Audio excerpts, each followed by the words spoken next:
కోట్లు సార్. ఇది పచ్చి అబద్ధం కాదా సార్ వాసుదేవన్ గారు? బూటకం కాదా? ఆర్గనైజ్డ్ క్రైమ్ కాదా? ప్రజలను మోసం చేయడం కాదా? ఇవి కాకుండా సార్ ఋషికొండ భవనాలు అంట సార్, ఎలాంటి అనుమతులు లేవు, అన్ని బ్రీచ్ చేసి కట్టేశారు జగన్మోహన్ రెడ్డి గారు అన్నారు సార్.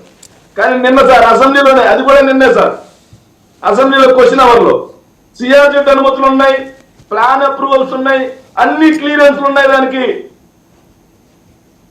అని చెప్పి ఈ ప్రభుత్వమే క్లీన్ చిట్. అంటే ఈ విధంగా గత 5 సంవత్సరాల్లో సార్, గత 5 సంవత్సరాల్లో విచ్చలవిడిగా తప్పుడు ప్రచారాన్ని ఒక ఆర్గనైజ్డ్ గా చేసినటువంటి వీళ్ళ మీద 111B సెక్షన్ పెట్టడానికి అర్హులు కాదా సార్ వీళ్ళు? సార్ వాసుదేవ్ గారు, మిమ్మల్ని 111B సెక్షన్ పెట్టడానికి అర్హులు కాదా వీళ్ళు? ఇవన్నీ మీరు అసెంబ్లీకి వెళ్ళి అడగచ్చు కదా. అసెంబ్లీ మీరు చెరువు మీద అడిగి పక్కనకి వెళ్ళిపోతే ఎట్లాగండి? అడుగుతాం సార్, అడిగే రోజు వస్తుంది, అడుగుతాం ఖచ్చితంగా సార్. ఇంకోటి, శ్రీబాగ్ ఒప్పందం ప్రకారం కర్నూలుకి రావాల్సినటువంటి వాటా సార్ లోకాయుక్త, హెచ్ఆర్సి, లా యూనివర్సిటీ వీటన్నిటినీ తీసుకొచ్చుకొని ఎవరు పెట్టుకున్నారు తెలుసా సార్? అమరావతిలో కొత్త తీసుకొచ్చి పెట్టుకోవచ్చు. ఆల్రెడీ ఆడ ఎస్టాబ్లిష్ అని ఎందుకు తీసుకొస్తున్నారు? మళ్ళీ ఎంఎస్ఎంఈ టెక్నాలజీ పార్క్ కొప్పర్తి తీసుకొచ్చి పెట్టుకుంటున్నారు. జిఎస్టీకి అదనంగా 1% చేస్తూ దాని గురించి ఎవరు మాట్లాడకూడదు సార్. రాష్ట్ర ప్రజలను నడ్డి విరుస్తున్నారు. జిఎస్టీయే కాకుండా దానికి 1% అదనంగా చేస్తాం సార్. దాని గురించి మాట్లాడకూడదు మేము. ఇంకా సార్ చాలా ఉన్నాయి సార్ మాట్లాడాల్సిన మనం. నెక్స్ట్ 17,000 కోట్లు ఎలక్షన్స్ కి ముందు సార్, రఫీ గారు చెప్పాలి వీటన్నిటికీ. ఎలక్షన్స్ కి ముందు మేము కరెంటు బిల్లు పెంచాం, 30% తగ్గిస్తాం, మీరే తయారు చేసుకునే విధంగా చేసి మీ దగ్గర నుంచి మీరు వాడుకోగా మిగిలింది మేమే కొంటాం అని చెప్పి చంద్రబాబు నాయుడు గారు అన్నమాట. వాస్తవం కాదా సార్? ఈ రోజు 17,000 కోట్ల రూపాయల అదనపు భారం వినియోగదారుల మీద. దాని గురించి మాట్లాడకూడదు. దాని గురించి మేము మాట్లాడితే కేసులు. రఫీ గారు ఆగండి, నెక్స్ట్ మీరే మాట్లాడతారు. రఫీ గారు మీరు ఆగండి, నెక్స్ట్ మీరే మాట్లాడేది. గ్రామాల్లో కూడా సార్ నిన్న అసెంబ్లీలో మాట్లాడారు సార్ చంద్రబాబు నాయుడు గారు. మీకు గుంతల రోడ్లు కావాలా లేకపోతే అద్దాల లాంటి రోడ్లు కావాలా?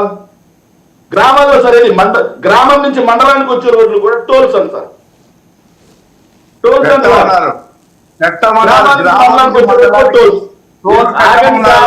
రఫీ గారు మీరు ఆగండి, రఫీ గారు మీరు ఆగండి. మీ దగ్గరికి నెక్స్ట్ నేను మీ దగ్గరకు వస్తా. మొత్తం అడగండి, వాళ్ళని కడిగేయండి, వాళ్ళని కడిగేయండి. ఒక 5 నిమిషాలు ఆగండి, ఆయన మాట్లాడేయండి. ఎందుకు క్రాస్ టాకింగ్ ఎందుకు? ఆగండి, మీ దగ్గరకు వస్తా కదా సార్. రాష్ట్రంలో వాళ్ళు వచ్చే 5 నెలలు అయింది సార్. 150కు పైగా మహిళల మీద, మైనర్ బాలికల దగ్గర నుంచి మొదలు పెట్టుకుని ముసలి వాళ్ళ వరకు అత్యాచారం జరిగింది సార్. నిన్న విశాఖలో లా యూనివర్సిటీ స్టూడెంట్ మీద కూడా సార్. మరి దీని మీద మేము ఎక్కడన్నా అడిగామనుకో సార్, మా మీద అక్రమ అరెస్టులు, కేసులు, జైళ్లు, 111B సెక్షన్లు, ఆర్గనైజ్డ్ క్రైమ్ అంట సార్. ఎస్, బల్క్ లేకపోతే సార్ ఇది బాగా వినాలి సార్. వైఎస్ఆర్ కాంగ్రెస్ పార్టీ అధికారంలో ఉన్నప్పుడు కేంద్ర ప్రభుత్వంలో ఉన్నటువంటి బీజేపీతో పోట్లాడి మహారాష్ట్రకి, గుజరాత్ కి వెళ్లాల్సినటువంటి బల్క్ డ్రగ్ పార్క్ ని మేము లాక్కొచ్చాం సార్. వైఎస్ఆర్సీపీ ప్రభుత్వం తీసుకొచ్చిన తర్వాత నక్కపల్లి సచివాలయం పెట్టాలంటే వీళ్ళ పార్టీ మాజీ ఆర్థిక మంత్రులు ఒక ఆయన ఉన్నారు సార్, యనమల రామకృష్ణుడు అని చెప్పి, ఇక్కడ పెట్టడానికి లేదు, మొత్తం గప్పు పట్టిపోతుంది, ఇక్కడంతా పరిశ్రమ వ్యర్థాలు వస్తాయి, కాలుష్యం వస్తుంది, అసలు పెట్టడానికే లేదన్నారు సార్. కానీ ఈ రోజు ఎంత సార్, నక్కపల్లిలో 2,000 ఎకరాల్లో APIIC clearance for bulk drug park.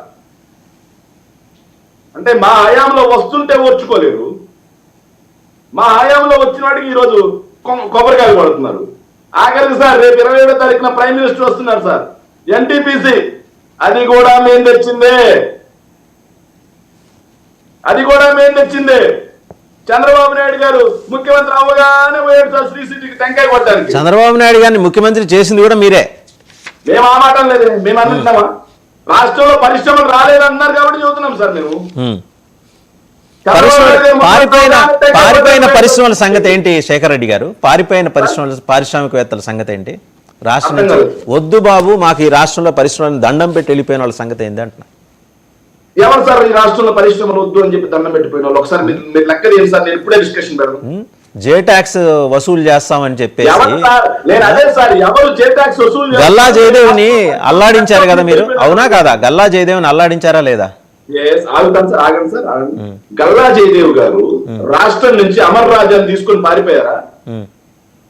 రాష్ట్రం నుంచి అమర్ రాజా కంపెనీ వెళ్ళిపోయిందా సార్? ఉండొచ్చు కాక, వాళ్ళ యాన్సిలరీ యూనిట్స్ అన్ని తమిళనాడుకి వెళ్ళిపోయినాయి సార్. ఒకటి సార్ నేను చెప్తాను వినండి సార్. ఫస్ట్ లో కియా ఫ్యాక్టరీ వెళ్ళిపోయింది అన్నారు సార్. కియాకి అనుబంధంగా 3,800 కోట్లు ఇంకా ఆడే పెట్టింది. ఒక నిమిషం ఆగండి రఫీ గారు, ఓపిక పట్టండి, వస్తా కదా మీ దగ్గరికి. సార్ నేను క్లియర్ గా చెప్తున్నాను సార్. రెన్యూవబుల్ ఎనర్జీలో ఈ రోజు గ్రీన్ కోకి వీళ్ళు 2,000 కోట్ల రూపాయలకి ఏదైతే ఏపీఎస్సీబీ ఈ రోజు అప్రూవల్ ఇచ్చింది సార్. అదే గ్రీన్ కో 32,000 కోట్ల రూపాయలతో పెనపర్తి వద్ద రెన్యూవబుల్ ఎనర్జీ మా ప్రభుత్వ హయాంలో టెంకాయ కొట్టా, మా ప్రభుత్వ హయాంలో ట్రయల్ రన్ విజయవంతంగా నిర్వహించింది. మరి పరిశ్రమలు పారిపోయింటే 32,000 కోట్లు ఎట్టొచ్చినాయి సార్? మరి పరిశ్రమలు పనిచేయండి. శేఖర్ రెడ్డి గారు, మీరు చాలా డీటెయిల్ గా చెప్తున్నారు. I really appreciate your efforts in bringing out all these facts. అసెంబ్లీకి వెళ్ళి మాట్లాడండి ఇవన్నీ. అట్లా అసెంబ్లీ నేను ఎమ్మెల్యే కాదు కదా సార్, అసెంబ్లీకి మీ వాళ్ళకి చెప్పండి సార్. చెరువు మీద వెళ్తారు ఎందుకు? చెరువు మీద వెళ్తారు ఎందుకు? వెళ్ళండి, అవమానాలు ఎదురవుతాయి. మీరు వాళ్ళని చేయలేదా? అవమానించలేదా? వాసుదేవ్ గారు మేము అడుగుతున్నాం సార్, వీళ్ళ అవమానాలకి ఒడుతూపులకి కాదు సార్ మేము మాట్లాడేది. వెరీ క్లియర్ గా ఎక్కడ సార్ ఇంత % సీట్స్ వస్తే మాత్రమే అసెంబ్లీలో ప్రతిపక్ష వాటారా ప్రతిపక్షం ఇవ్వాలి అని చెప్పి ఏ రూల్ బుక్ లో రాసింది సార్? నేను చెప్పనా నేను ఒకటే చెప్తున్నా మీకు. ఒక్క నిమిషం లిసన్ టు మీ, నేను I will share you the article also. ఒక్క నిమిషం వినండి. శేఖర్ రెడ్డి గారు, బీపీటీ ఆచారి గారు, లోక్సభ మాజీ సెక్రటరీ జనరల్, ఆయన డీటెయిల్ గా ది వైర్ లో he has mentioned clearly, very clearly ఏంటంటే దానికి చట్టంలో ఆ పదం అనేదే లేదు. 1/10 వస్తే ప్రతిపక్షవాద, కేవలం అది వేతనాలు, భత్యాలు, సౌకర్యాల కల్పన విషయం మాత్రమే పరిమితం అవుతుంది. అంతేగాని ప్రతిపక్ష హోదా ఇచ్చే it is up to the description of the speaker. మీరందరూ వెళ్ళి అయ్యా మేము మొత్తం 11 మంది ఏదో మీ సంతోషం అని దండం పెడితే ఆయన మంచి మూడ్స్ లో ఉంటే మీకు ప్రతిపక్ష హోదా ఇచ్చేస్తాడు ఆయన పత్రిక. అవసరం లేదు సార్. 11 అని చెప్పేసి ఏదో అవహేళన చేస్తున్నారు కదా సార్. 40% ఓటు బ్యాంక్, మిగిలిన 60% ఎందుకు? మిగిలిన 60% మిమ్మల్ని ఎందుకు రిజెక్ట్ చేశారు? 60% రిజెక్ట్ చేయడానికి నేను చెప్పాను కదా సార్. ఇది 14 లక్షల కోట్ల అప్పు, 2 పత్రికలు, 4 వార్తా ఛానళ్లు ఊదరగొట్టారు. 32,000 మంది మహిళలు మిస్సింగ్, 2 పత్రికలు, 4 వార్తా ఛానల్ మీడియా ఛానల్స్ ఊదరగొట్టారు. సిద్ధం సభల గురించి 2 పత్రికలు, 4 మీడియా ఛానల్స్ ఊదరగొట్టారు. పంచాయతీ భవనాల రంగులు 2 పత్రికలు, 4 మీడియా ఛానల్స్ ఊదరగొట్టారు. ఒక్క పరిశ్రమ రాలేదు, ఒక్క ఉద్యోగం రాలేదన్నారు. మొన్న అసెంబ్లీలోనే వీళ్ళు ఒప్పుకున్నారు. అయ్యా వీళ్ళు తీసుకొచ్చిన ప్రభుత్వ ఉద్యోగాలు ఇన్ని అని మాకు స్టాంప్ బిల్లగుద్ది మా ప్రభుత్వాన్ని డిస్టెన్షన్ లో పాస్ చేసింది ప్రభుత్వం. రైట్, ఇవన్నీ ఓకే. మీ మీద అంటే మీ ఛానల్లో మాట్లాడే వాళ్ళందరూ జోకర్లు. కొన్ని ఛానల్లో నేను చూస్తున్నాను సార్, కొన్ని ఛానల్స్ నేను చూస్తా ఉన్నా. మాజీ మంత్రివర్యులు రోజా గారి గురించి డైమండ్ రాణి అని కూడా రాస్తారు సార్. ఒక పనికి మాలిన అతను డైమండ్ రాణి అంటే ఈ వార్తా ఛానల్ ప్రతిరోజు దాన్ని తమ్మునీళ్ళు వేసుకోవడం సార్. సార్ రాణికి విలువ ఉంది సార్. ఎందుకంటే జాకీకి రాజ్కి మధ్యలో రాణి వస్తే లైఫ్ అవుతుంది సార్. కానీ ఆ లైఫ్ లేకుండా ఈ జోకర్ కి విలువ లేదు సార్. ఆ అన్న జోకర్ ఉంటాడు చూడండి సార్, డైమండ్ రాణి అన్న జోకర్. ట్వీట్ చూడండి సార్ 1 మినిట్. ఆ జోకర్ కి లైఫ్ లేకుండా విలువ లేదు సార్. లైఫ్ లేకపోతే ఆ జోకర్ ని కూడా పడేస్తారు. చూడండి వాళ్ళ ఫోటోలతో సహా ఎవరు జోకర్లు అక్కడ మెన్షన్ చేశారు. చూడండి, మీరు చూడండి ఫోటోలతో సహా